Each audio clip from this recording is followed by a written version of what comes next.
Good morning, everyone. This is Nikachu, Merfolk Master. We are here with day 148 of Coffee and MTG, the morning talk show, where we discuss all things Magic the Gathering.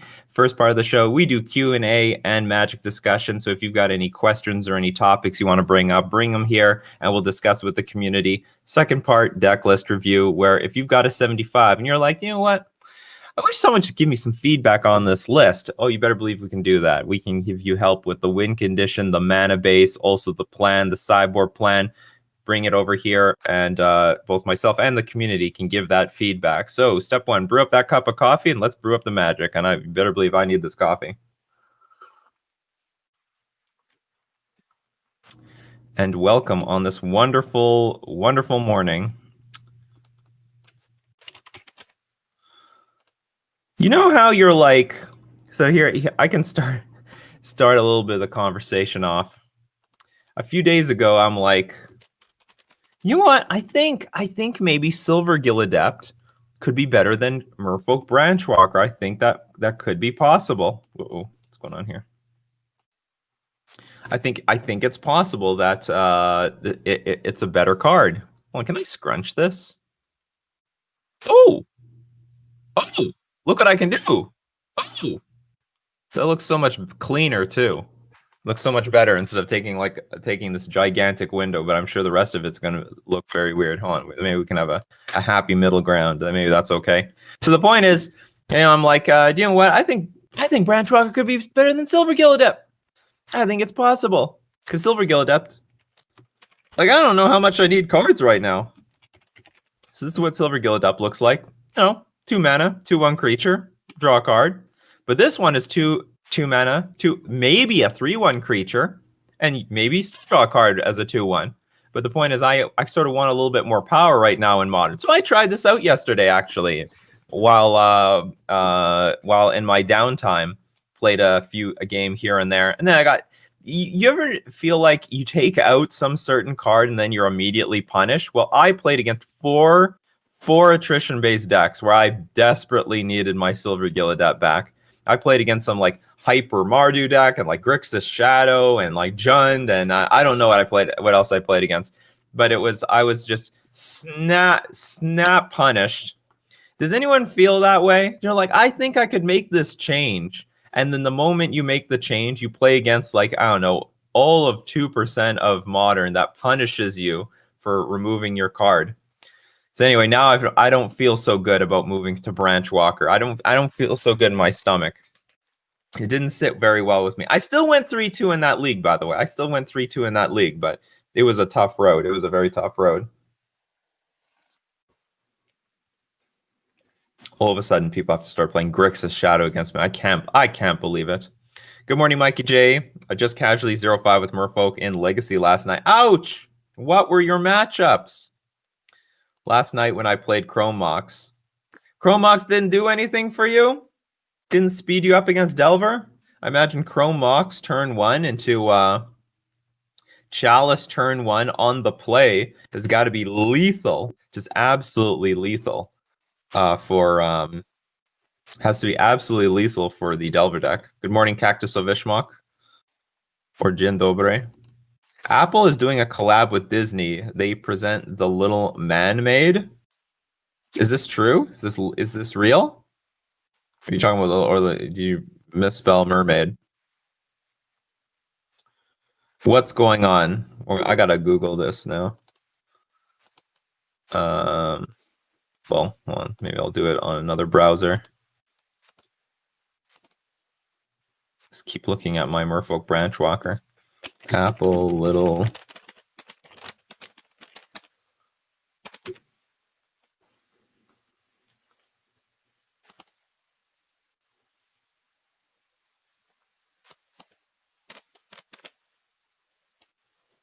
I don't see anything in the news, so I don't know about this thing. I need some proof. Good morning, Ottonen. Good morning, Niels Nielsen, and all the other fish fanatics, the fish fam, the ghost gang, the goblin guides out there. Or I guess it's like the goblin guys. Good morning, lumberjacks. Have you been playing in Historic anymore lately? I just did.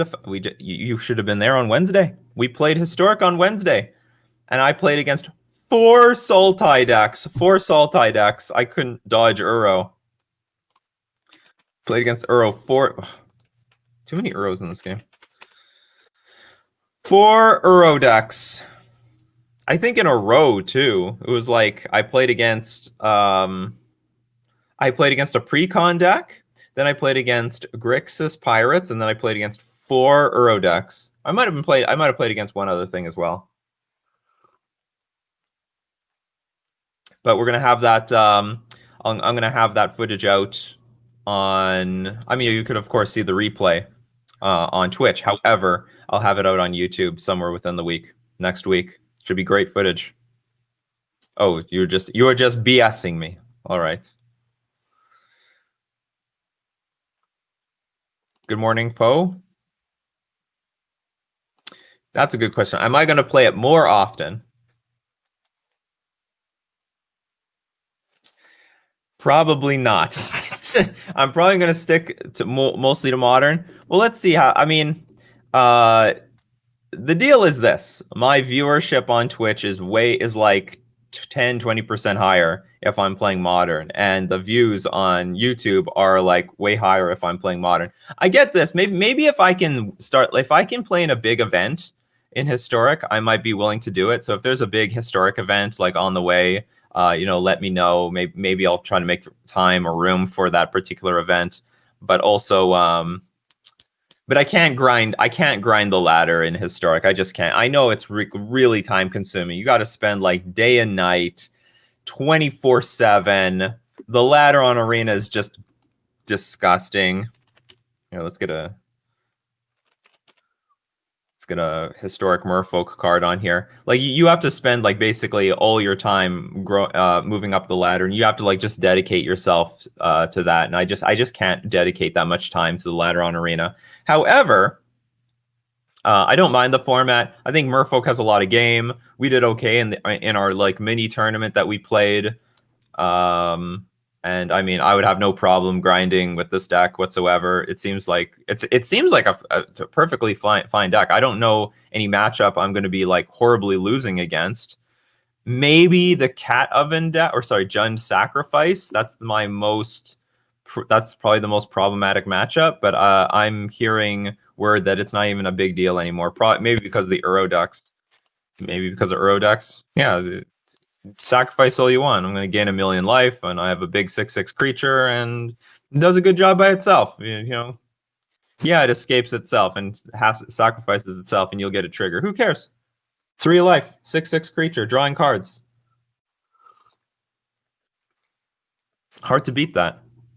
Bad variants and some poor play. Black-red reanimated and some fringe curse deck that comboed you out. Weird. Very, very, very weird. The reanimator should be fine though. Although I have to say, like Chalice, I don't really like Chalice against Reanimator overall. But maybe if you can get Chalice turn 1 with the Chromox, it's not so bad because that shuts off at least Reanimate. Uro needs the Banhammer. In which format? Modern is a better format, to be honest. And another thing is, like, there's not that many modern content creators out there in the grand scheme of things, but there's a lot of arena content creators, and I don't know if it matters if it's historic or not. But I think historic is cool. I mean, I think the format is neat, but the views have to guide me. I have to say I do like modern more anyway, but I think historic is totally fine. Why play this historic bullshit when you can play real formats? I think historic is pretty neat. I mean, you can. I think historic is just as much of a BS format as modern is. There's a lot of people who would say modern's a BS format at this point. But modern feels like the most competitive constructed format. Yeah, I mean, I agree. I like it the most as well. I think there's nothing really wrong with historic. I think there's nothing wrong, but it needs more hype. It needs more hype to move me in that direction. And maybe what would help me is if Merfolk literally was tier 1 in historic, then we could play it, and then we could suck up those Twitch views, those YouTube views. We would do it.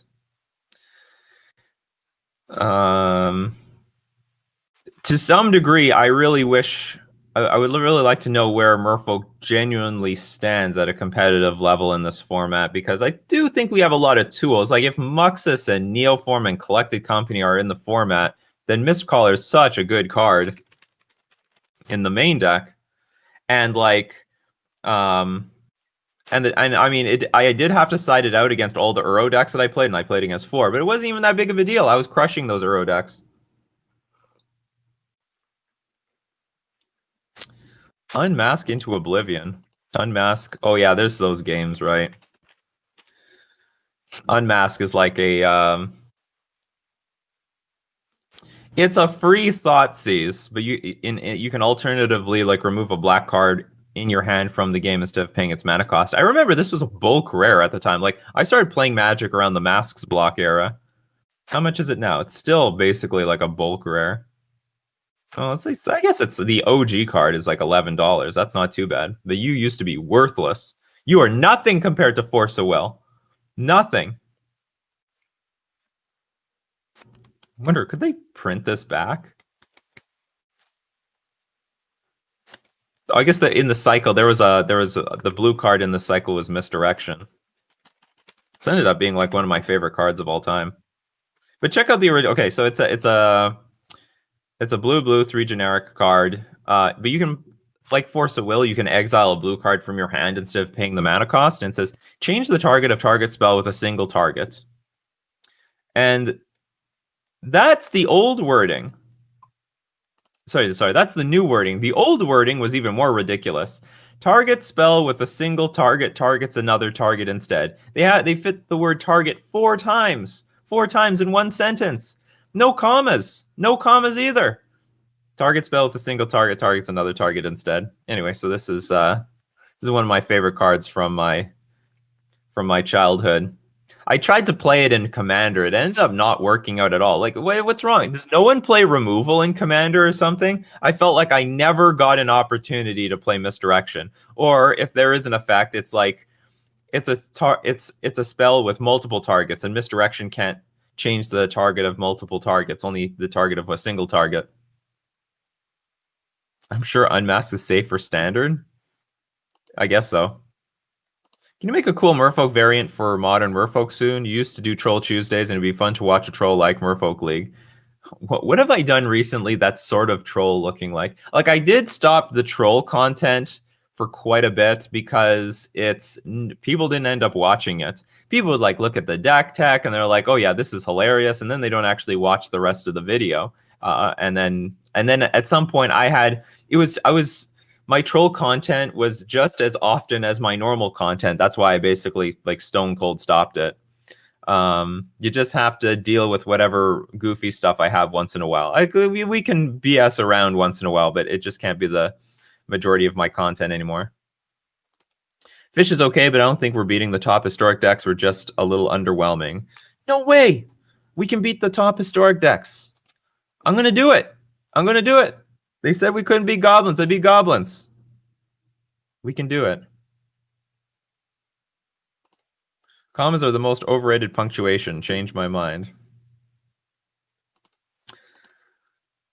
Single target removal is less played in Commander because it's card disadvantage. You think that's card disadvantage? My Misdirection is card disadvantage. I have to exile a blue card from my hand in order to like cast this thing. So yeah, I mean, basically, yes. I like, even in 1v1 Commander, I never got to play this card. I like this. I'm like, this is going to blow someone out super hard, and this is going to be hilarious, and it's going to be so much fun. And then like, it just rots in my hand. Just does absolutely nothing. Poor Misdirection. Your time will come some other day. Imagine Misdirection in Modern. But I don't even know if we would play it. Like 2-for-1ing myself to 2-for-1 someone else is not that particularly appealing. Anyway, while we wait for more people to show up, and I enjoy everyone showing up here, let's start thanking my sponsors, starting with themanabase.com, the content site on Commander, Modern, Pioneer, Historic, Standard, and more. The Manabase is your home base for everything Magic the Gathering. And of course, the Manabase is sponsored by FusionGamingOnline.com. And I have to reiterate, it's the sale. It's the big sale, people. Black Friday. Save up to 25% off store-wide. You get 15% off normal orders. Then if you spend over $200, you get an extra 5%. And if you spend over $1,000, you get an extra 5%. So you can save up to 25% off by shopping at Fusion Gaming Online. only until November 29th. This is like the time to basically just buy it. You got to get your stuff, people. It's a very big sale. This is usually when I start doing my shopping as well. Yeah, and just remember, this is my favorite local game store, but it's also a Canadian local game store, so it's in Canadian prices. So don't let that throw you off guard. And we're also going to thank our sponsor, Mana Traders, the premier place to rent Magic cards online. And you can support the channel using my Mana Traders link in the description below. Or if you want to get some value, you can save yourself 15% by using my coupon code Nikachu for your first 3 months.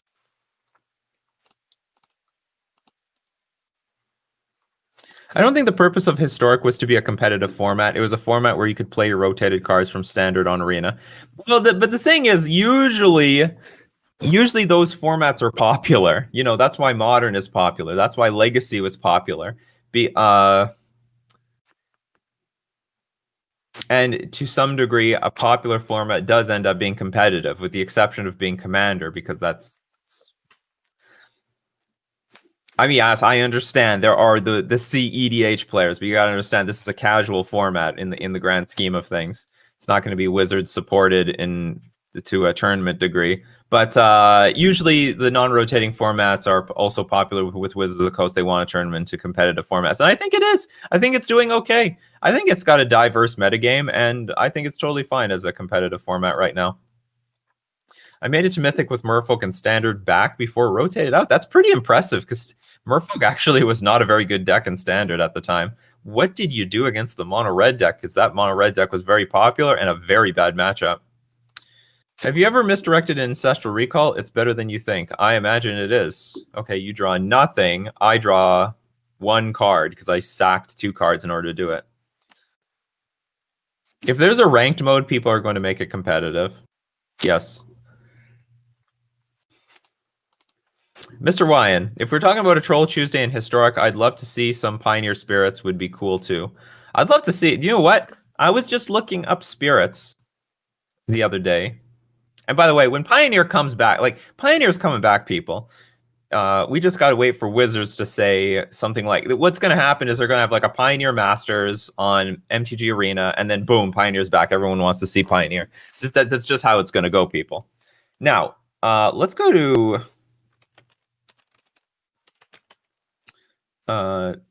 Dr. Queller, is that how I spell his name? Yes. So let's go look at some spirits. Maybe now I gotta make this a little bit wider. Bant Spirits. Let's look at Dr. Queller's latest Bant Spirits deck. Okay, this is a Bant Spirits deck, people. This is Bant Spirits. I challenge you to find what's missing. What's missing, everyone? Here's basically the deck. Bant Spirits. Anything interesting missing? Can you catch it? Good morning, Zarian. Got a bowl of oatmeal? Nice. Sweet. You better have raisins in that oatmeal. Historic needs staples like Aethervile and Path to Exile. They're coming. They're coming. Don't worry. No Branch Walker. Yes, there is no Branch Walker, but Shadow Walker catches it. There's no Collected Company in this deck. There is no... and he's playing Noble Hierarch.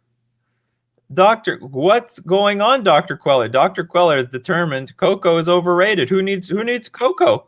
We just need a pile of mana dorks and be mana efficient. And, you know, and in a way, he's coming to the conclusion... Dr. Queller's come to the same conclusion. So, like I sort of wanted to do with Branch Walker, like, screw the card advantage. Like, we need power. We need power. And in this case, he wants tempo. He's literally just playing Noble Hierarch. Are there any other green cards in this deck, in the main deck? There's nothing. He's literally playing Noble Hierarch to ramp into the 3-drops. That's it. That's it. There's no Collected Company in this deck. This is insane. And one collector oof. What a splash. Splashing specifically only for Noble Hierarchs is that there's more turn 2 plays. Amazing. This is deck building to the extreme.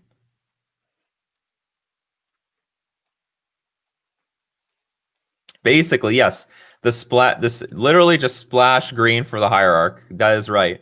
I was looking because I was looking. I want to play. I want to at least get in some leagues with this Bant Spirits list to see how well it's doing.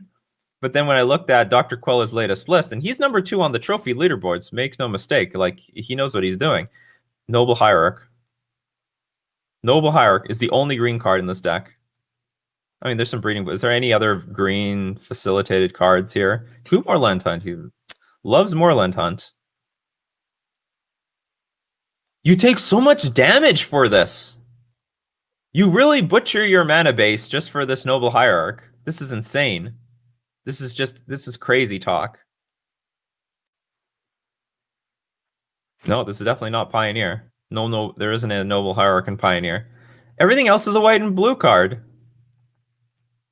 Just shows how important mana is to this deck, especially. And now make no mistake, there's a lot of 3-drops here. Drogskull Captain, Glasspool Mimic, Skyclave Apparition, Spell Queller. Having turn 2 Spell Queller is probably very, very important.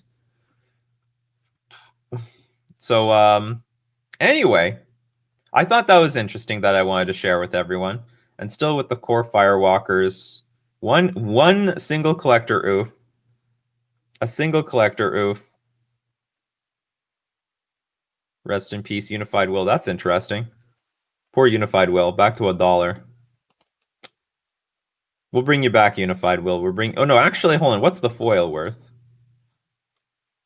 The foil used to be worthless. And then after my GP Vancouver spike, it like spiked up. Look, this thing used to be something. Okay, hold on. What's the foil? I want to know what the foil's worth now. Probably not much.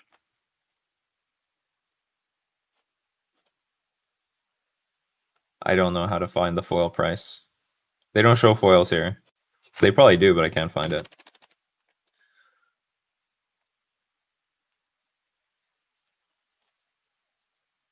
Damn it, MTG Goldfish. That's okay. That's okay. Oh, let's go back. Anyway, it's Bant Spirits, people. Bant Spirits. So here's your Path to Exiles, Collector Oof, Damping Sphere, Core Firewalker, Remorseful Cleric, Rest in Peace, Unified Will, Whenaven Mind Sensor, 20 lands, 4 vials. So basically 28 mana sources when you include Noble Hierarch.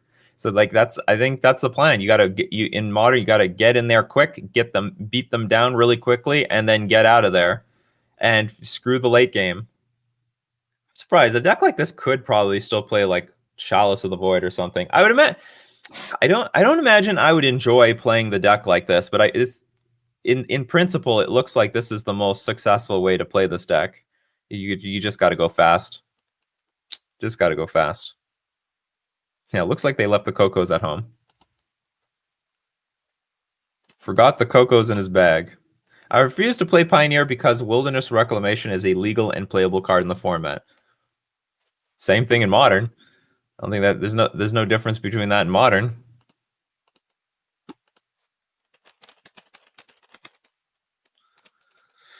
You know, this card, Wilderness Reclamation was legal for so long. And like, how long has this been legal for? It's banned in Historic. That's crazy. Came out in Ravnica Allegiance. That's like a year. It's been around for like a year already. No, more than a year.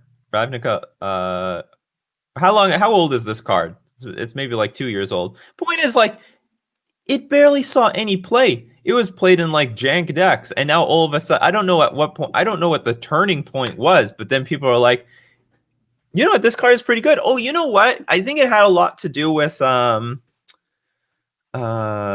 Fires of Invention, right? So like no one paid any attention to Wilderness Reclamation for forever. Then Fires of Invention. Fires of Invention was a very serious card. People realize, oh, if I have double my mana, I just win the game easily. This card gets banned, and I believe that's when people are like, well, dude, what's the replacement to this card? Wilderness Reclamation. And in some cases, maybe this is an even better card.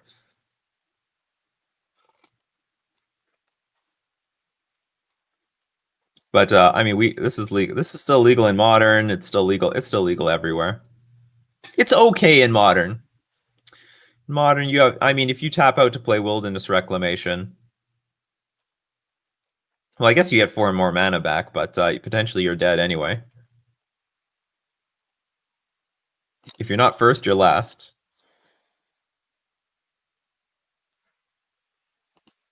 Yes, but Wreck is the best deck in Pioneer, and I never see it in Modern. Is it the best deck in Pioneer? Let's go to MTG Goldfish. Honestly, I've not seen the metagame for Pioneer in forever. Let's see. What's going on in Pioneer? You are correct. Right? A slightly above burn and a huge meta percentage. Wow. Which means there's not a lot of diversity in Modern right now. Or it's just very easy to name the decks. These meta percentages look so high. Oops, all spells is in Pioneer. There's oops in Modern, Pioneer, and Legacy. I find that's ridiculous. That's actually just strictly ridiculous. So Wilderness Reclamation is the best deck here. Probably only because of Uro, though. I mean, okay, let's enlarge things. So Uro, Fatal Push, so it's just Sultai Jund, basically. Ugh, Extinction Event again. I hate this card. So this is more or less what I saw in Historic, to be honest. This is the Historic deck that I played against, except Wilderness Reclamation is banned in Historic. Shark Typhoon. It doesn't look that bad. It doesn't even have Thoughtseize in this deck. You know what Pioneer needs? Relic of Progenitus. That's exactly what it needs. It needs Relic of Progenitus. Burn. Second most popular deck. Is this really burn? Like, please. If you've got, like, 20 creatures... Well, I guess one of them actually deals damage to the opponent. I feel like this is more red deck wins than burn. Burn is like your deck is weighted to burn spells and less creatures, and red deck wins is your deck is weighted to creatures more than burn spells. Like there are less burn spells than there are creatures in this deck. This is what 22 and then 4, 8, 18, 19. Yeah. Battlefield Forge, Inspiring Vantage Mountain, Sacred Foundry.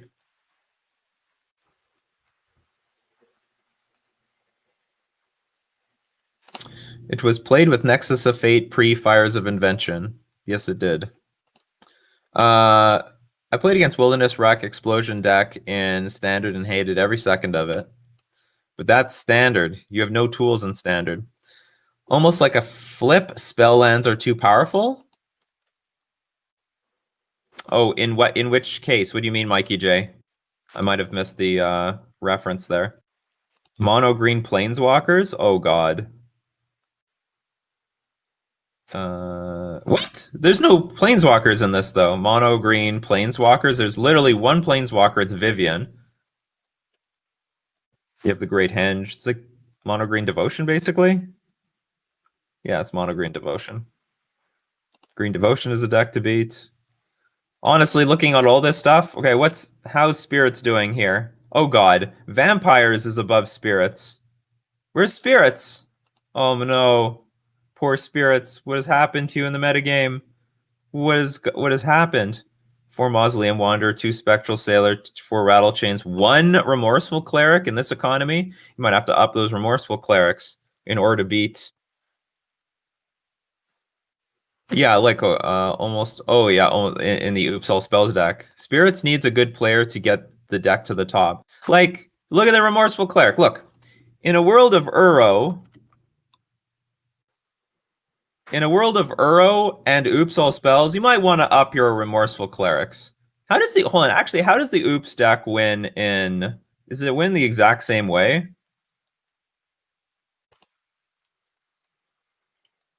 as Modern or Yorion? What the hell? Narcomoeba, Paradise Druid, Sylvan Caryatid. Okay, Prize Amalgam, Silver Smoke Ghoul, Undercity Informer. Oh yeah, same shit, basically. Oh, everything is the same. Basically. It's very similar. And you can tutor. You can tutor into the Balustrade Spy now. Well, the payoffs were never powerful though. Like the payoffs, well, I mean, I guess you could say Vengevine is a pretty powerful card and only shows up in stupid combo decks, so that does make a little bit of sense. 101 Neck subscribed 5 months in a row. Thank you very much. That's almost half a year, Neck. Thank you very much for almost half a year. Also, I like Brazen Bar in the place of Watcher. So anyway, I mean, the deck is a deck, but like if Oops and Wilderness Reclamation, Niftalite is a hard one to beat. Orzhov Auras also sounds like a beating. Okay, where's our Spirits? I'm gonna get back to Spirits because you're the most Merfolk of Merfolk decks in this format. This is a Bant version again, all just for green, splashing green just for collected company. One Remorseful Cleric, Selfless Spirit, Supreme Phantom, Eagle, Glasspool Mimic, great addition. Nebelgast Herald, Skyclave Apparition. Probably need to up our Skyclave Apparitions in this deck. Force Spell Queller. Isolate, interesting. Exile target permanent with converted mana cost 1.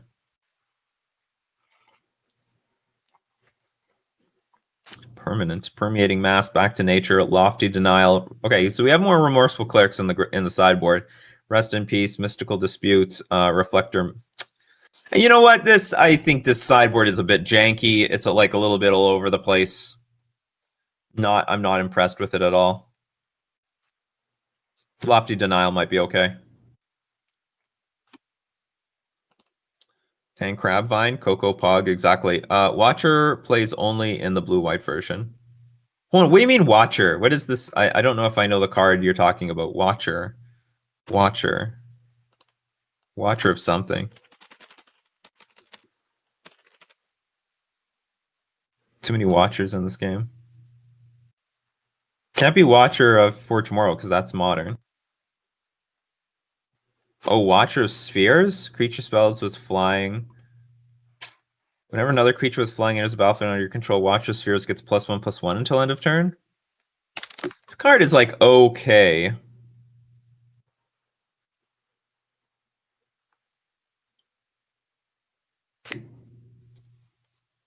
Like it is Champion of the Parish. It does fly. What can I say? Actually, maybe this card is actually pretty good. I should playtest this card. Oh, it has a very beautiful art too. It's pretty cute. Making your stuff cost less is a pretty big bonus. Creature spells you with flying you cast cost 1 less to cast. So your Rattle Chains cost 1. Selfless Spirit cost 1. Spell Queller costs like 2. Actually, you know what? I like this card a lot. The more I'm staring at this card, the more I like it. I hate when look at how much colorless there is in this deck. This is colorless. This is hold on. This is modern. Colorless.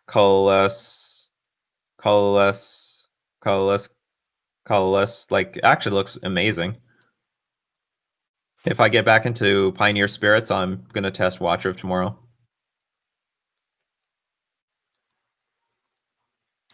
But they do pay a deck building cost. Every land you either pay 3 life or get a tapped land. Yeah, but they don't care about the 3 life. 3 life in a combo deck doesn't matter. I mean, if the land says add 3 mana to your mana pool, take 10 damage, there's a lot of decks that would take that offer. Oh, and the land has to sacrifice itself. If there's a land that says tap, sacrifice it, I mean, now I'm just basically saying it's Black Lotus, but you have to take 10 damage. Like people would play that card because all you need is the mana. Who cares how you could be at 1 life? It doesn't matter so long as your opponent's dead. Maybe that's some new design space. Wizards of the Coast. We could make a Lotus where you sacrifice it, you take 10 damage. It's like the Lotus Ivy or something like that. I don't know. Or the Poisoned Lotus.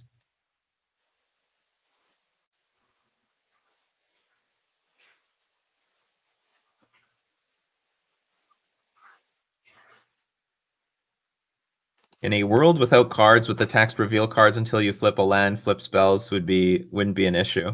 I think this is a very easy. If let's say these oops decks were seriously a problem, they could just errata the cards so that the base card is actually the land and the second half is the spell, so that they would mill themselves into lands and not spells, if that's relevant.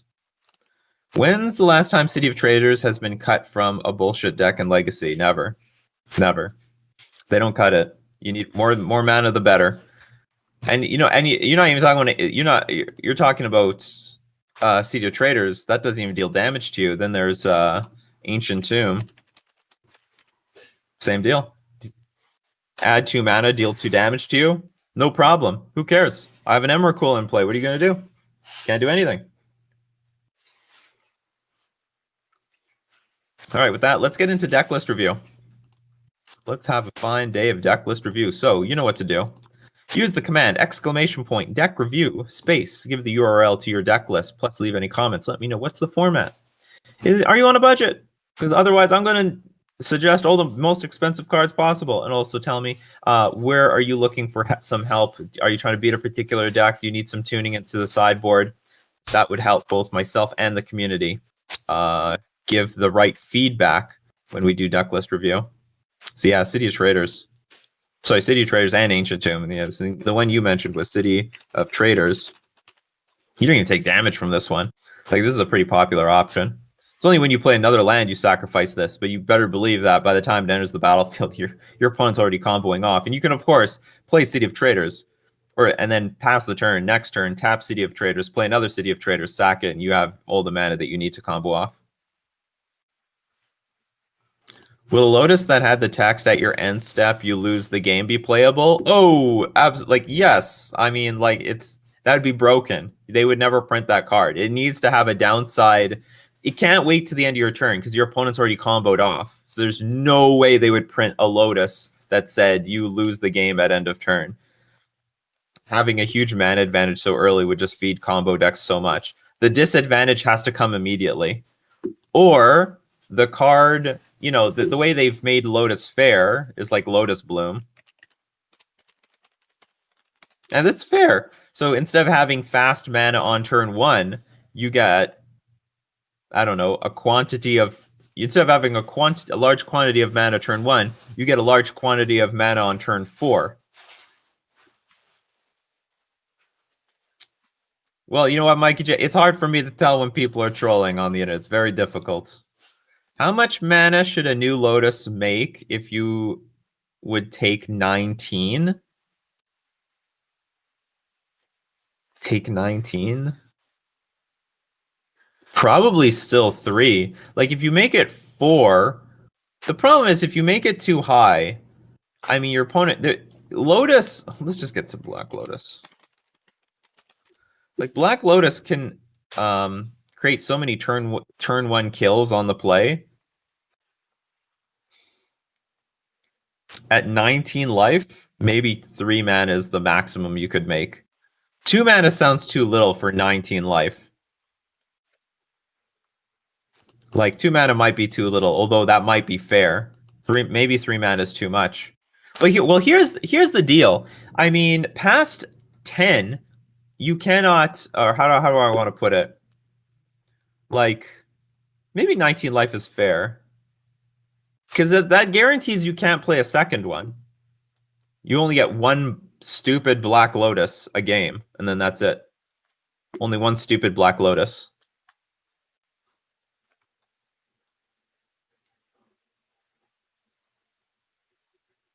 Grizzlebrand is already draw 7 for 7 life and bypasses with Nourishing Shoal.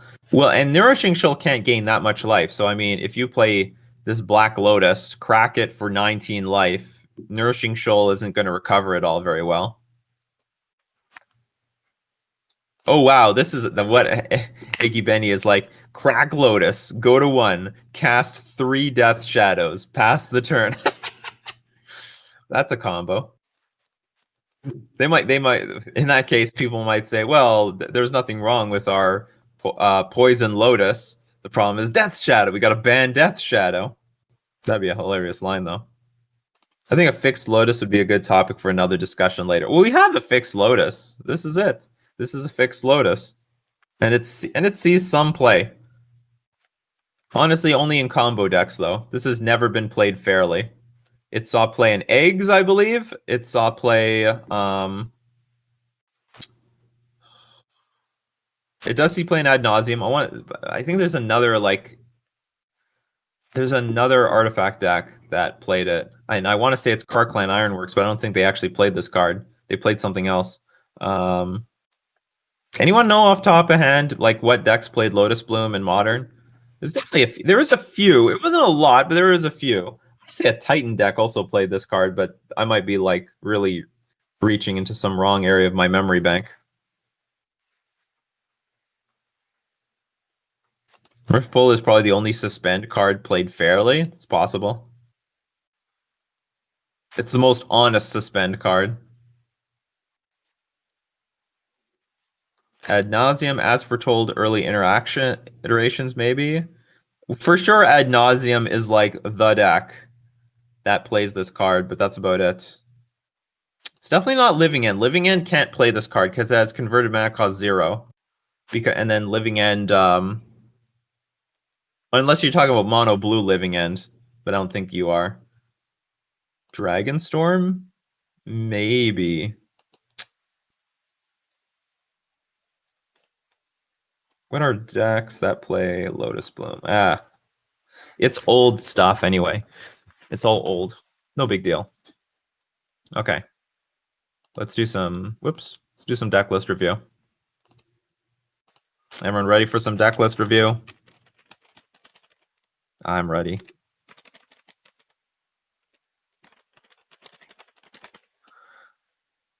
Boop.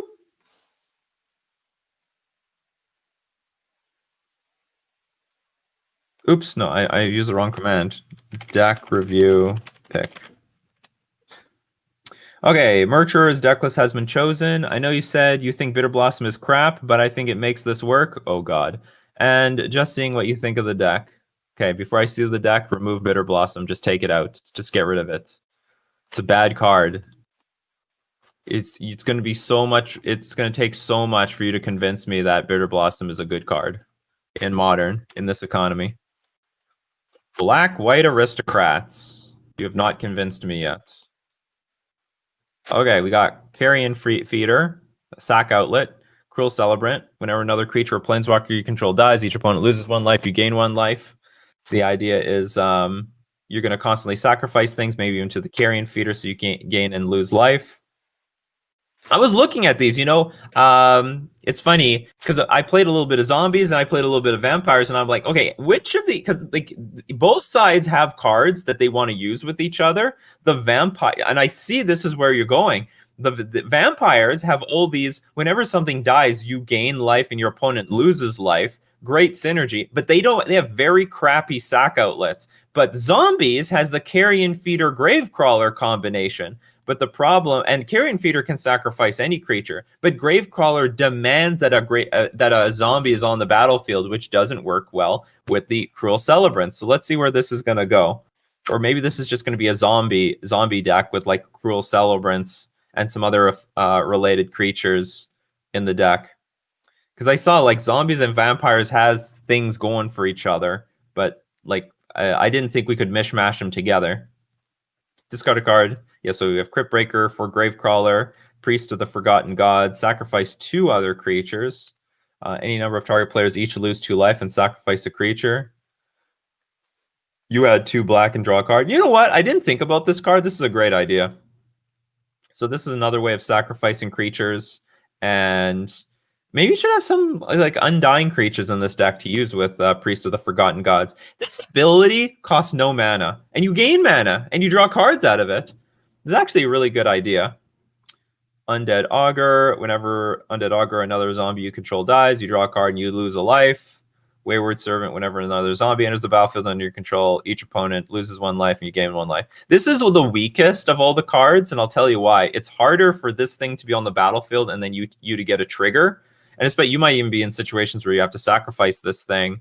I really like all the other cards where when something dies, you get something, because it's harder to take advantage of ETB triggers. It's easier to take advantage of death triggers because Modern is a format just full of removal. This has to be Modern. Just absolutely has to be Modern. Guys, what format? Modern. I think a Geralf's Messenger would be great in this deck. Remember when Bitter Blossom was a card on the Modern ban list? Yes, I do remember. And it was stupid. I mean, they clearly took off all the stuff on the modern bound list that had no business on there. Like what else was there? Like Thopter Foundry used to be on there, and Wild Nikachu and Bitter Blossom. Anyway, it's really stupid.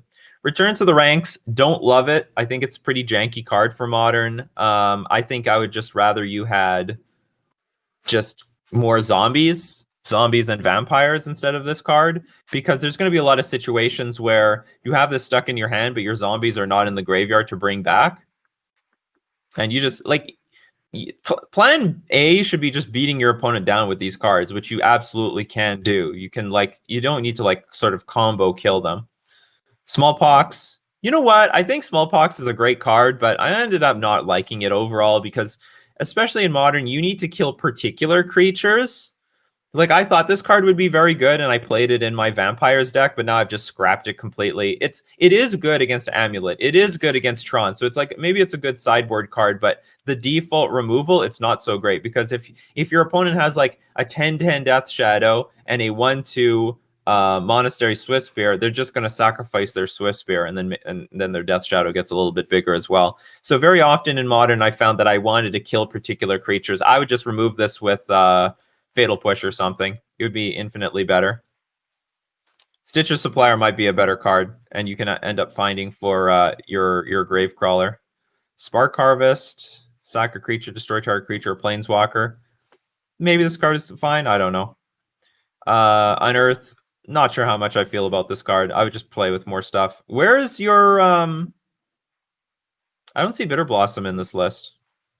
You said there was Bitter Blossom. I don't even see it in the sideboard. So sacrifice creatures that could be back for value while draining your opponent and forcing them to sacrifice their board as well. Smallpox is a crucial. Oh, it's crucial to the deck. Sacrifice your creature, get it back with Luris. Oh, there's Luris in the sideboard. That's great. Discard a creature, get it back with Luris. Yeah, but the discarding a creature is really hard to get that investment back after a while.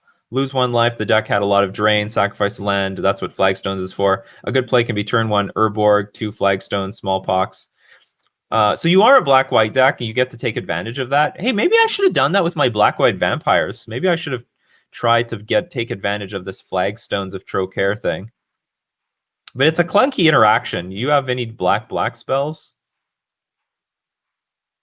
No, you don't. So you can play flag. Oh, that's a black, but that's the only one, so it's not too bad. Okay, here's the deal. Okay, you do have a decent chunk of creatures. Well, what are you losing to?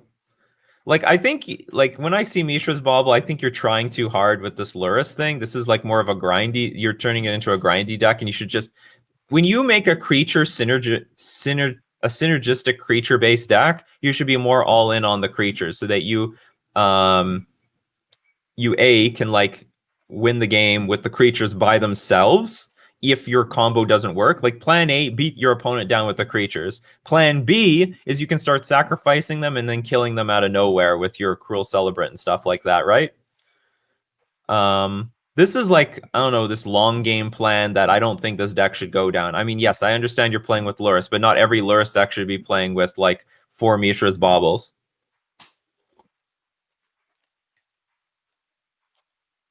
In my opinion. Whoops, I took it out. You made the right decision. I think Bitter Blossom would be pure shit in this deck. I don't believe in it at all. Auroch Champion is great. Demon of Deathscape may pay 6 life and sacrifice 3 black creatures instead of paying the mana cost. This is not good. Just don't bother with. I don't. What deck do you want to play this card against? Like, maybe it's some way of. Here's the thing. Modern is going to sacrifice your creatures for you. I promise you that. So Carrion Feeder is a very good sack outlet. I think between Carrion Feeder, you could also play the Viscera Seer. That would also be a very good sack outlet. Then you have like 8. Well, I don't know. Maybe Priest of Forgotten Gods is good enough. It's not automatic. You have to wait for this thing to untap, but I think this is a very powerful effect. You should play with some Undying cards to like match up with this thing so that you sacrifice creatures that can come back. Yeah, like, is there any other creatures that we can sacrifice easily so that they come back? Need to make a deck with Bitter Blossom and Echoing Truth. Yeah, it's fine. I did think of this. I didn't know how this deck could look like though. So basically, you're a base zombie deck with this random vampire in here. Because fortunately, it says whenever a Cruel Celebrant or another creature or planeswalker you control dies, each opponent loses 1 life and you gain 1 life. A lot of the vampire cards specifically say whenever another vampire dies, get this effect. And then if that is true, then you can't get any value off of the zombies. That's crazy. This is just a human cleric. This is not a zombie or a vampire. Zombie wizard. So your base zombies with Cruel Celebrant. Maybe you go Esper for that zombie lord that also drains people. That might be going too far though. But then you would have 8 copies of that effect in the deck. Anyway, death triggers are a lot easier. I don't know what to take advantage of here. Okay, if you like Smallpox, I guess Smallpox plus Priest of the Forgotten Gods are okay. But like, don't you have trouble keeping creatures on the battlefield? I don't get it. Don't you have trouble keeping creatures on the battlefield? Like, Lurrus comes back like really late. Yeah, we can't play Stoneforge Mystic because it's a Lurrus deck, and Batterskull costs 5 mana.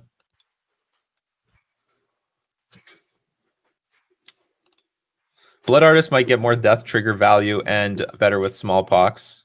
Yeah, that's possible. Yeah, that's possible. Where is it's called Blood Artist. Blood Artist's problem always was whenever Blood Artist or another creature dies, target player loses 1 life and you gain 1 life. It's not the exact same thing with this. It's identical. Except this has 2 toughness, this has 1 toughness. So for an extra white mana, you get an extra power and toughness. It's actually mostly base black.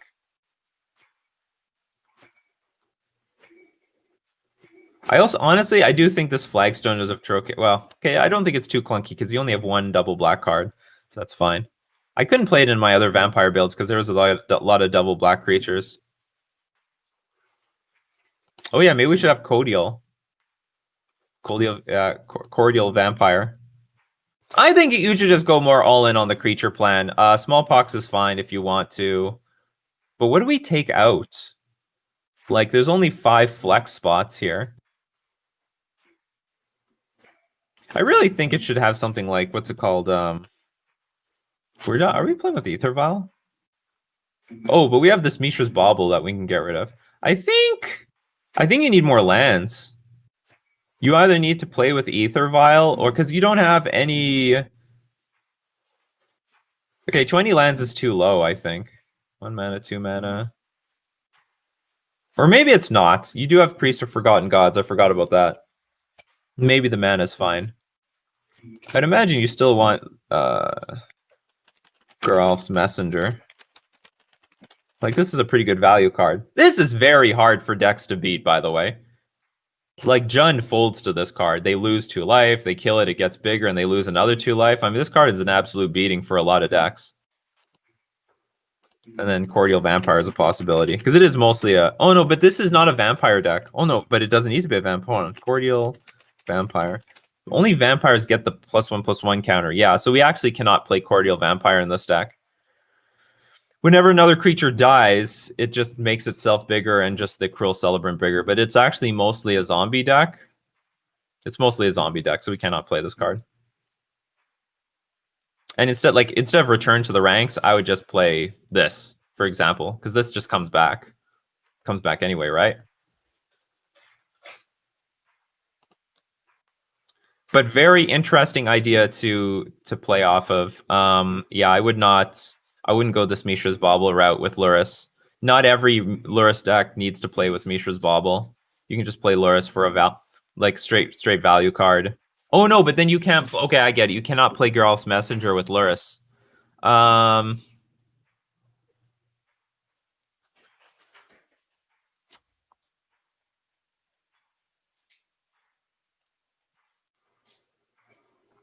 Tough call. You'd really have to sell me that Lurrus is so much better than Messenger and a lot of other cards. Like, ideally, you should just be like pulling your creatures from your graveyard back to the pulling your creatures from the graveyard back to the battlefield anyway. Well, whatever. If you think Luris is that much better, then just scrap the messenger part. But I would try to play with messenger. I'd also try to play with Vile. This deck could go many different ways. I would definitely try to focus on the death triggers though than the ETB triggers. Okay, anything about the sideboard? This is great. Remove this for something. Anything. This is fine. Nihil Spellbomb is great, and For Thoughtseize is great. You know what? If there's something, I would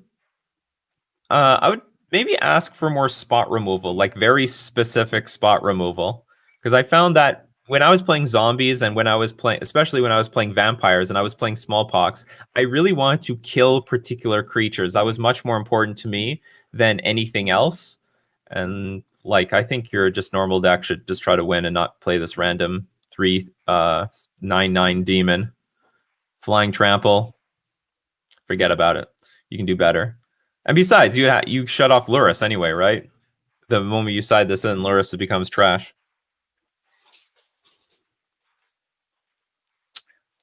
Good morning, Jundicide. But I think that's it. That's all the time we have for today. So, thank you very much, everyone. That was a sweet deck list. Thank you for sharing it. I hope I gave some feedback. I would prefer that you don't play Return to the Ranks. You just make it more creature-centric, and definitely replace those creatures in the sideboard with some actual spot removal, slow other decks down. But I like the idea, and I like that you're trying to put it together.